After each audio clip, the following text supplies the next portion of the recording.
중세적 질서가 사라진 다음에는 각계약진밖에 없다. 서양 문명의 첫 열매는 영토와 주권의 의미를 새삼스럽게 각인한 국가체제이다.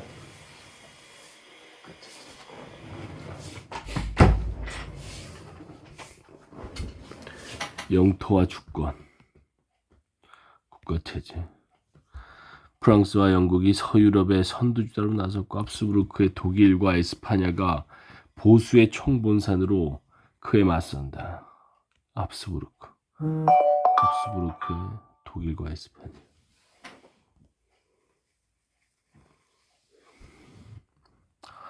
영국은 시민혁명으로 정치적 안정을 이루며 프랑스에서 발발한 대혁명은 유럽 전역에 메가톤급 폭발력을 발산한다. 영토와 주권의 의미, 누더기 제국. 거의 동시에 진행된 르네상스와 항로 개척, 종교개혁을 통해 르네상스, 항로, 종교개혁. 서유럽 세계는 중세의 흔적을 걷어내고 새로운 시대를 준비하는 출발선에 서게 되었다. 아직은 다가오지 않았지만 그 새로운 시대란 곧 서유럽 각국이 근대적인 영토와 주권을 가진 국가로서 발돋움하면서 서로 국력을 키우기 위해 치열한 경쟁을 벌이게 되는 시대를 가리킨다. 말하자면 오늘날 국가들의 직접적인 조상들에 해당한다. 그럼 그 이전에 국가들은 그렇지 않았던가? 중세의 국가들은 엄밀한 의미에서 영토국가도 주권국가도 아니었다.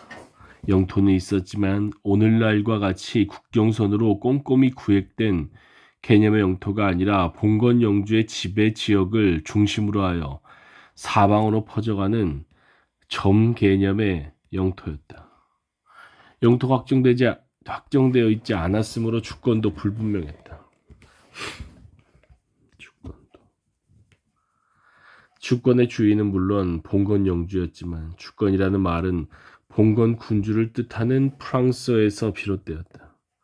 봉건 영주였지만 그 주권이 어디까지 미치는지가 확실치 않았기 때문이다. 그리고 봉건제는 중앙 집권적이라기보다는 좀 분권적이지. 예를 들어 툴루즈 백국이나 짝생 공국의 주권이 정확히 어느 곳, 어느 백성에게까지 미치는지는 툴루즈 백작과 작생 공작 자신도 알지 못했다.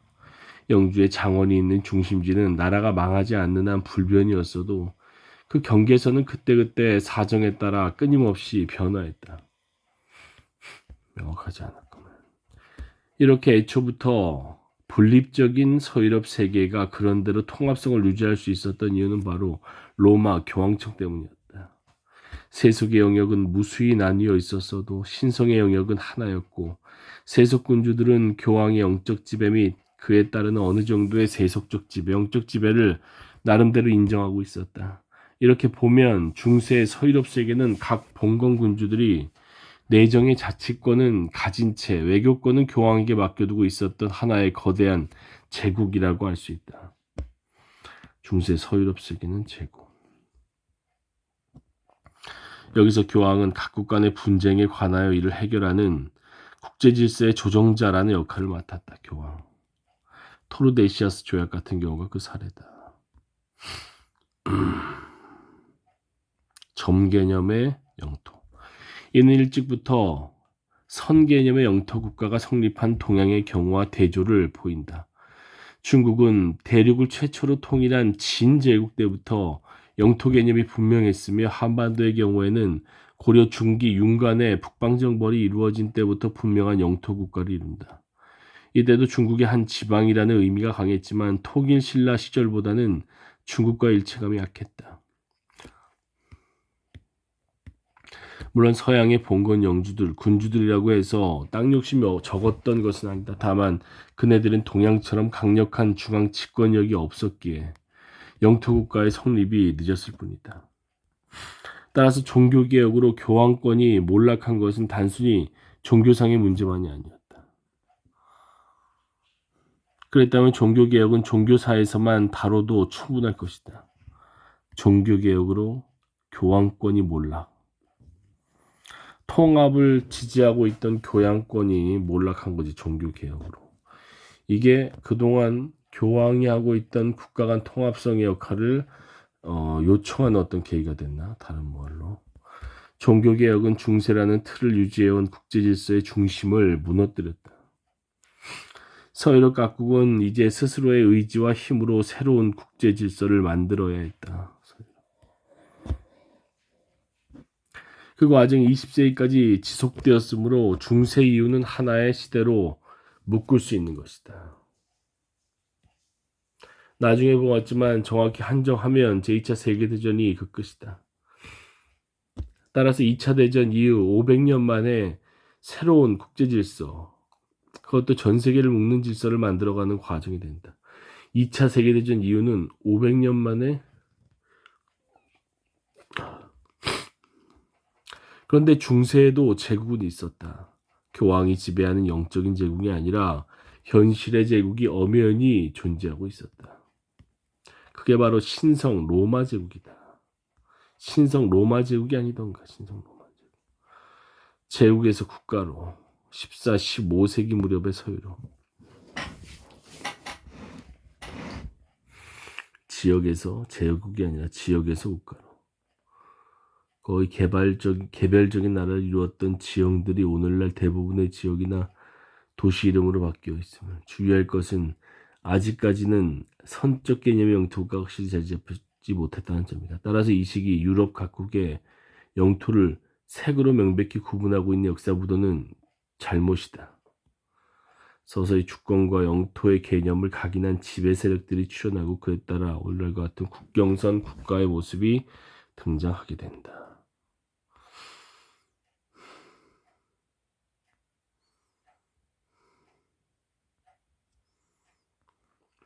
물론 이것은 신성하지도 않았고 로마와도 무관했고 신성 로마 제국도 아니었으면 앞에서도 본 바 있다. 그러나 이 기묘한 제국이 제국의 명패를 되찾으려 하면서부터 새로운 국제 질서가 모습을 드러내기 시작한다. 15세기 중반 프리드리 3세가 제위에 오르면서 15세기 중반 프리드리 3세 합스부르크 가문은 황제 자리를 세습하게 된다. 황제 자리 세습. 합스부르크. 그 전까지 신성 로마 제국의 제위를 세습했던 가문은 짝센, 잘리어, 호헨슈타우펜 등 3개가 있었지만 합스부르크 가문은 그들과 질적으로 달랐다. 합스부르크가. 신성 로마 제국의 제위를 세습했던 가문 짝센, 잘리어, 호헨슈타우펜, 합스부르크는 질적으로 달랐다. 이제 훨씬 셌다는 건가? 물론 유전자나 체질의 면에서 다르다는 게 아니라 시대적 배경에서 차이가 있다는 얘기다.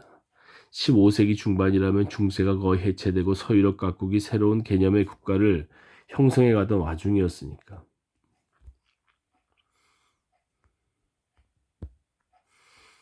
펠리페 2세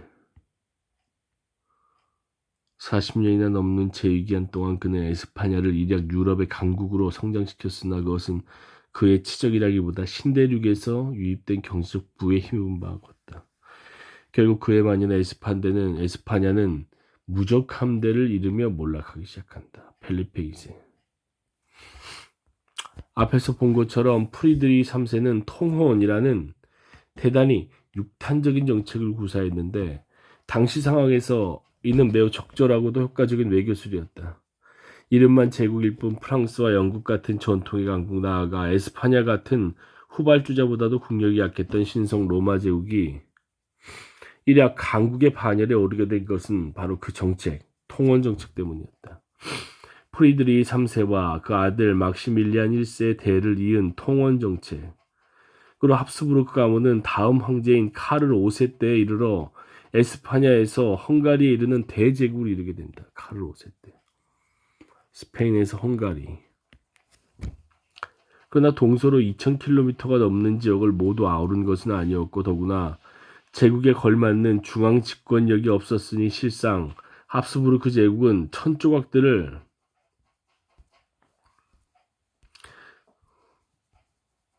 키워 만든 누더기 제국이나 다름없었다. 누더기 제국.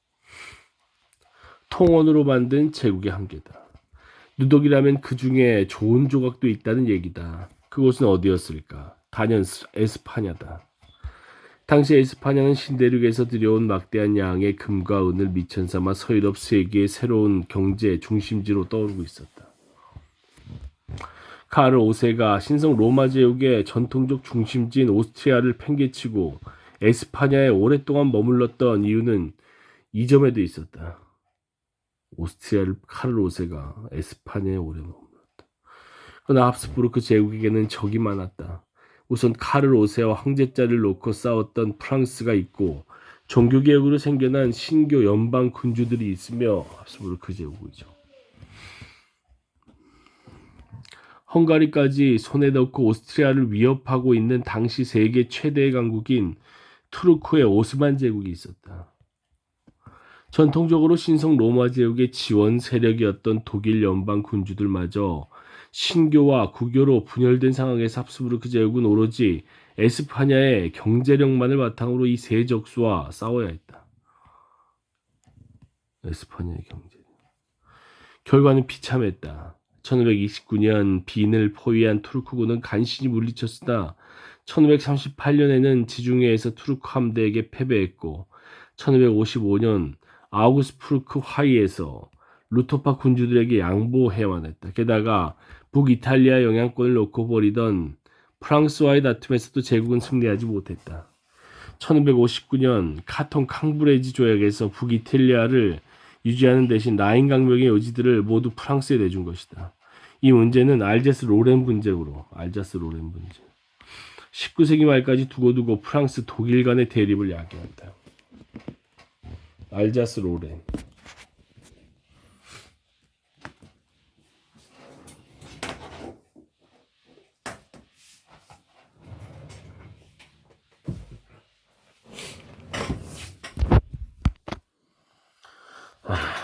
카를 5세는 아우구스부르크 화이 이드메인 1556년 동생인 페르디난트 1세에게 제위를 물려주고 에스파냐의 왕이는 아들인 펠리페 2세에게 물려준 다음 은퇴했다. 이로써 한동안 엉성하게 남아 세계 제국을 이루었던 합스부르크 제국은 사라지고 오스트리아와 에스파냐는 다시 원래 독립국으로 분리되었다. 오스파냐와 에스파냐 분리. 서유럽 최대의 부국 에스파냐의 왕이 된 펠리페 2세는 누대째 걸쳐온 합스부르크 가문의 새로운 전통, 통원외교를 계속 전개하면서 근대로 향하는 서유럽 세계의 패자를 꿈꾼다. 그러나 그는 그의 나라 에스파냐와 더불어 주연의 문턱에서 좌절하고 조연으로 그칠 운명이었다. 세계 진출의 계승자. 만주족 혈통의 중국인이 들으면 섭섭하겠지만 제주는 곰이 부리고 돈은 되놈이 먹는다는 속담이 있다. 항로 개척을 통해 전 세계로 향하는 문들을 모두 만들어 놓은 에스파냐가 곰이라면 그것을 바탕으로 세계 지배에 나선 네덜란드와 영국은 되놈이었다.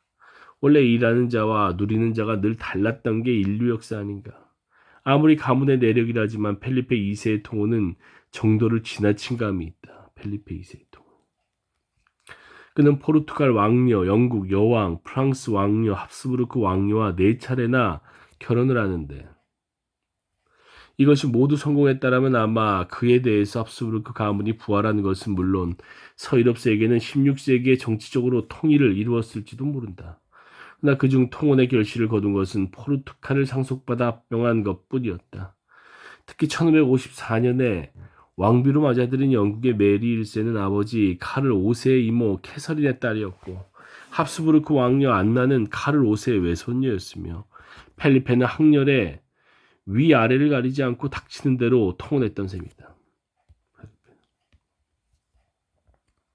1571년 레판토 해전에서 오스만 제국에게 서력한 시기가 펠리페와 에스파냐의 최전성기였다.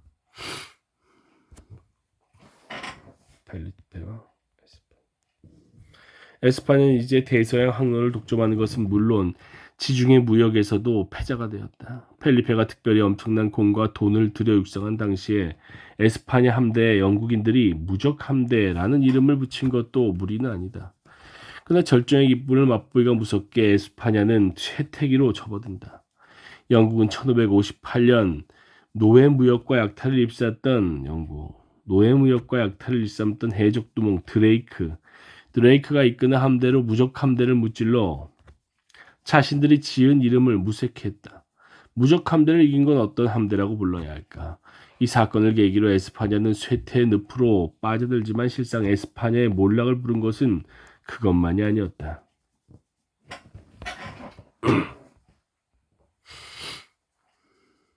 에스파냐에서는 이슬람에 대한 전통적 적대감으로 가톨릭이 득세한 데다. 교황과 결탁한 얍스부르크 왕가의 지배로 종교적 보수화가 크게 달했다. 종교적 보수화. 이슬람 때문에 종교적 보수화가 됐구나. 이슬람 때문에 그 반발감으로 가톨릭이 됐고, 그래서 종교개혁의 분위기에서도 오히려 종교적 보수화가 진행된 거지, 에스파냐에서. 따라서 서유럽 각국이 새로운 국민국가를 형성해 나가는 와중에서도 에스파냐에서는 제대로 된 관료 집단이 성장하지 못했으며 서유럽 과거의 봉건 왕조보다도 뒤진 국가 체제를 이루고 있었다. 서유럽 과거의 봉건 왕조보다도 뒤진 국가 체제.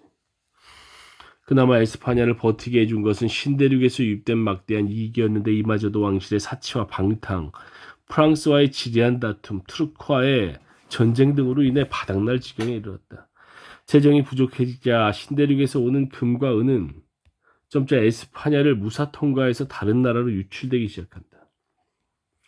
그 와중에 플랑드르의 상인들은 에스파냐의 지배를 벗어나 독립을 이루고 네덜란드라는 새로운 나라를 건설했다. 그때 네덜란드 없었구나. 플랑드르의 상인들, 에스파냐의 지배를 벗어나 독립을 이루고 네덜란드라는 새로운 나라. 이로써 에스파냐는 서유럽의 전진기지이자 최대의 부유한 영토를 잃고 말았다. 네덜란드.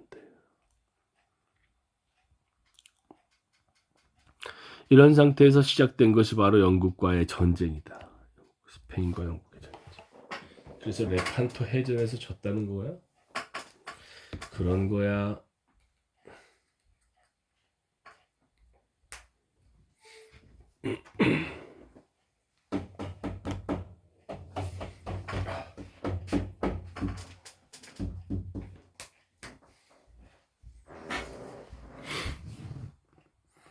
시대착오적인 국가 운영, 종교정책, 외교정책 등을 무기로 삼았던 펠리페 2세는 영국에서 그의 아내이자 독실한 카톨릭 교도인 메리 1세가 죽고 엘리자베스 1세가 즉위하면서 헨리 8세와 앤 불린의 딸인 엘리자베스 1세가 즉위하면서 영국 국교회를 강화하는 방향으로 선회하자. 영국 국교회 즉각 응징을 계획했다. 펠리페 2세.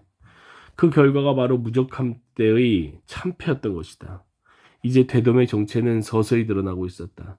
에스파냐에서 독립한 네덜란드와 무적함대를 격침시킨 영국이 바로 그들이다. 사실 펠리페 2세가 네덜란드를 계속 유지하려면 우선 종교 정책을 변화시켜야 했다. 에스파냐 본국에서는 카톨릭을 유지하더라도 최소한 네덜란드에서만큼은 유연성을 보여야 했다. 중세 말기에 상인들이 지배하는 자치도시체로 출발한 플랑드르적 전통에다가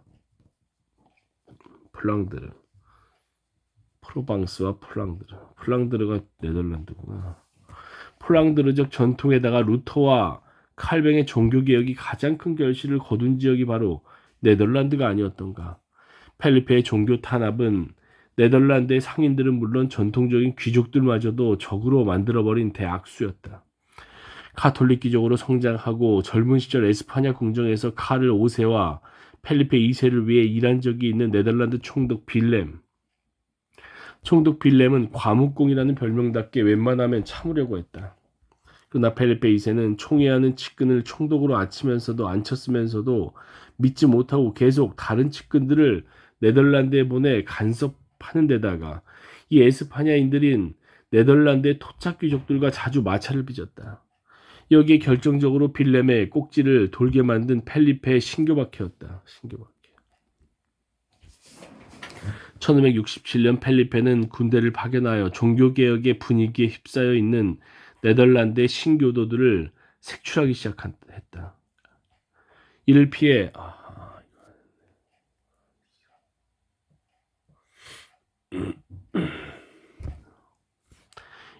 신교도들이 국외로 도망가는 일이 잦아지자 마침내 빌렘은 더 이상 두고 볼 수가 없는 처지가 되었다. 빌렘.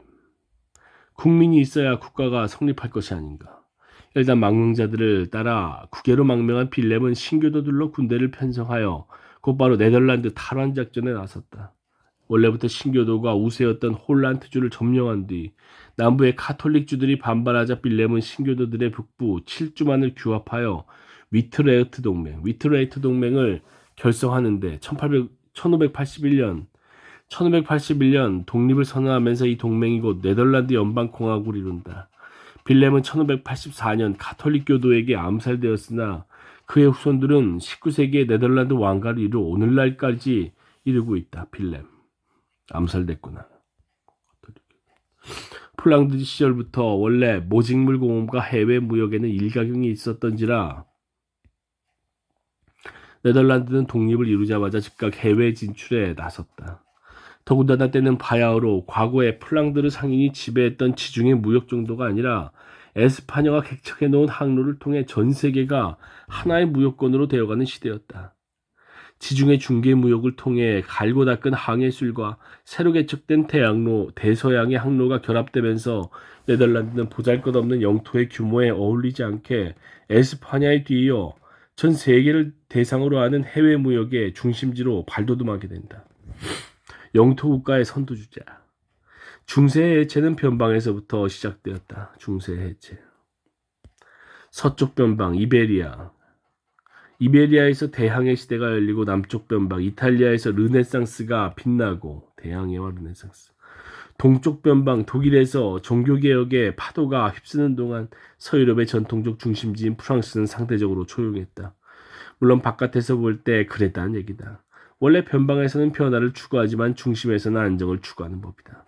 사방에서 여러 가지 새로운 질서를 모색해가는 가운데에서도 프랑스에서는 의연히 중세의 절정을 향해 치닫고 있었다. 프랑스 중세의 절정. 중세의 절정이라면 분권화의 완성? 그건 아니다. 분권화가 중세의 커다란 특징인 것은 분명하지만 그것은 유럽 전체를 놓고 볼 때 그런 것이고 각 지역별로는 실상 중앙집권화를 향한 완만한 흐름이 이어지고 있었다. 중세의 분권화는 원시 사회에서와 같은 단순한 분권화가 아니다. 아무리 봉건 영주들이 독립국처럼 행세했다 하더라도 어차피 지역적으로 서열은 지어지게 마련이고 이 서열은 결국 중앙집권화를 향할 수밖에 없다. 다만 중세의 그 움직임이 서서히 전개될 수밖에 없었던 이유는 교황이라는 가상의 중앙집권체가 있었기 때문이다. 아비뇽 교황청 시대 이후 프랑스는 그 가상을 일찌감치 떨쳐버렸으니 그런 의미에서 보면 오히려 프랑스는 가장 먼저 종교개혁을 이룬 나라인지도 모른다. 그런데 왜 중세의 절정이라고 그랬지? 15세기 중반 100년 전쟁이 끝나면서 프랑스는 프랑스 내 영국 왕실 영토를 완전히 없애는 데 성공했다. 하지만 아직도 프랑스에는 영토 문제가 남아 있었으며 서유럽의 다른 지역들과는 달리 그 문제가 가장 시급했다. 서유럽의 중심답게 프랑스는 가장 일찍 영토 국가의 길로 나선 것이다.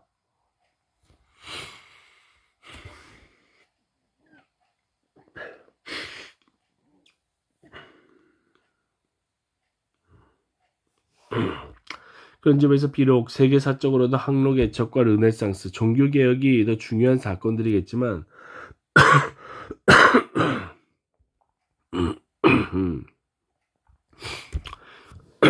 항로, 르네상스, 종교개혁. 하지만 프랑스가 훨씬 더 전형적인 역사를 보여준다고 할 수 있다. 프랑스는 가장 먼저 근대 국가의 체계를 이루었기 때문이다. 영국도 그랬지만 영국의 경우 내적 요인보다는 섬이라는 지리적 요인이 컸다. 100년 전쟁은 프랑스 서부의 영토를 말끔하게 구획 정리해 주었다. 그럼 이제 남은 것은 동부다. 동부의 영토 문제는 크게 둘로 나뉜다. 북부에서는 부르고뉴 공국과의 문제, 중부와 남부에서는 신성 로마 제국, 북부 이탈리아 자치도시들과의 문제다. 물론 좋게 말해 문제고 실은 분쟁이다. 길게 보면 프랑스의 영토 문제는 600년 전 프랑크 왕국이 분열된 데서부터 생겨난 문제를 마무리 짓는 것이기도 하다. 9세기 베르댕 조약에서 중부 프랑크를 모델로 하여 출발한 프랑스는 100년 전쟁으로 서프랑크에 의한 영토를 완전히 손에 넣었고 그때까지 수백 년 동안 이 지역에는 앙주, 툴루즈 등의 봉건 왕조들이 지배했으므로 사실 프랑스 역사가 아니었다. 이젠 돈 프랑크의 영토 문제를 해결하기 위해 나선 것이다. 샤를 7세의 아들로 프랑스 왕위를 계승한 루이 11세. 샤를 7세. 루이 11세는 먼저 부르고뉴 문제를 해결하고자 했다. 그러나 플랑드르 르네상스를 지원하여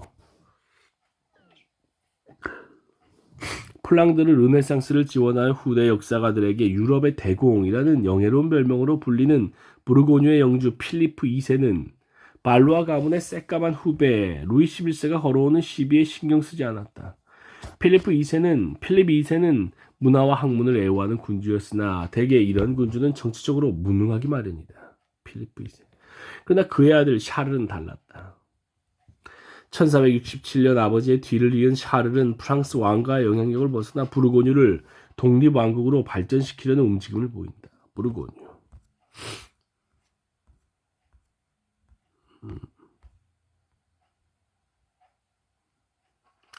지금 프랑스에 통합되고 없어진 나라니까 우습게 볼지 모르지만 부르고뉴.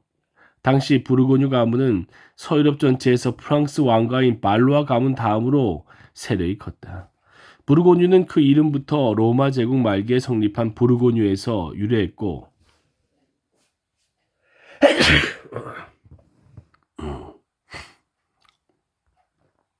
9세기 메르센 조약에서 맏아들인 로테르의 영지로 분봉되었을 만큼 전통과 연역이 오랜 지역이다. 카페 왕조 시절부터 부르고뉴는 왕실과 밀접한 연관을 맺고 특별 관리되었던 지역이었으며 100년 전쟁이 한창이던 14세기 중반에 영주의 대가 끊기자 다시 발루아 혈통을 영주로 삼을 만큼 프랑스 왕가와 가까웠다. 특히 필리프 2세 때 부르고뉴는 네덜란드와 룩셈부르크까지 지배하며 아직 자국 내 영국령을 차지하지 못한 프랑스에 결코 뒤지지 않는 국력을 가지고 있었다. 부르고뉴. 샤를의 시도가 성공했더라면 오늘날 벨기에는 부르고뉴라고 불렸을지도 모른다. 19세기의 부르고뉴 땅 그리고 네덜란드 연방공화국에 반대한 남부의 카톨릭주들에는 벨기에가 세워지니까. 하지만 루이 11세는 에스파냐, 영국, 독일의 영방군주들과 결탁하여 집요하게 샤를을 압박했다. 마침내 1477년 샤를이 전사함으로써 부르고뉴의 독립은 물거품이 되고 말았다. 비록 샤를의 딸 마리아는 자신을 며느리로 삼으려는 루이 11세의 압력을 거부하고 합스부르크의 막시밀리안 1세를 선택했지만 부르고뉴는 둘로 나뉘어 각각 프랑스와 합스부르크 제국의 영토가 되었다.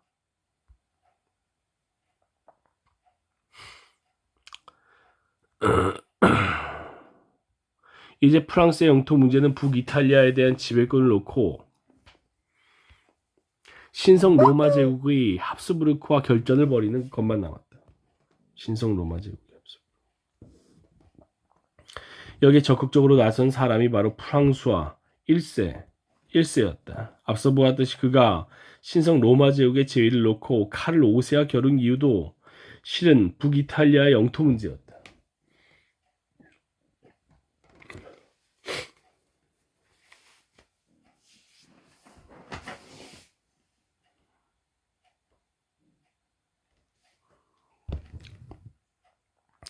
황제 선거에서 패배한 뒤 그는 힘으로 이를 만회하기 위해 이탈리아의 파비아에서 합스부르크군과 맞붙었으나 여기서도 패하고 그 자신은 포로로 잡히는 치욕까지 겪는다. 결국 이 문제는 그가 죽고 나서 1559년 카토 캉브리지 조약 1559년 카토 캉브리지 조약으로 해결되었다. 그런 점에서 이 조약은 9세기 베르댕 조약이 남긴 숙제를 600년 만에 해결한 것이라고 할 수 있다. 프랑스화가 이탈리아에 집착한 이유는 일단 영토 문제가 컸지만 그가 이탈리아 르네상스의 학문과 예술에 심취한 탓도 있었다. 그는 당시 프랑스 군주로서는 드물게 르네상스의 도입에 적극적이었으며 이탈리아 학자들을 궁정에 초청하기도 했다. 특히 오늘날 자국어에 유달리 관심을 가지는 프랑스 국민들은 프랑스어에게 감사해야 할 것이다. 그는 라틴어 대신 프랑스어를 공용어로 사용하도록 만들었으니까 프랑스어라는 이름 때문일까? 그러나 호방한 무인기질과 섬세한 문인기질을 함께 갖추었던 무인과 문인. 호방한 무인기질과 섬세한 문인기질. 프랑스어도 신교에 대해서만큼은 용납하지 않았다. 신교. 적수인 합스부르크 가문이 로마 교황청을 지지한 사실에 비추어 보면 납득이 가지 않는 점이다. 아마 이는 역사적으로 신성 로마 제국보다 더 로마 카톨릭의 세속적 권력을 충실히 담당해왔던 프랑스의 전통 때문이었겠지만 만약 프랑스화가 종교개혁의 바람을 받아들이고 합스부르크와 대결했더라면 더 승산이 크지 않았을까? 어차피 프랑스는 곧이어 엄청난 종교전쟁의 회오리 속에 휘말리게 되니까 말이다. 101쪽까지.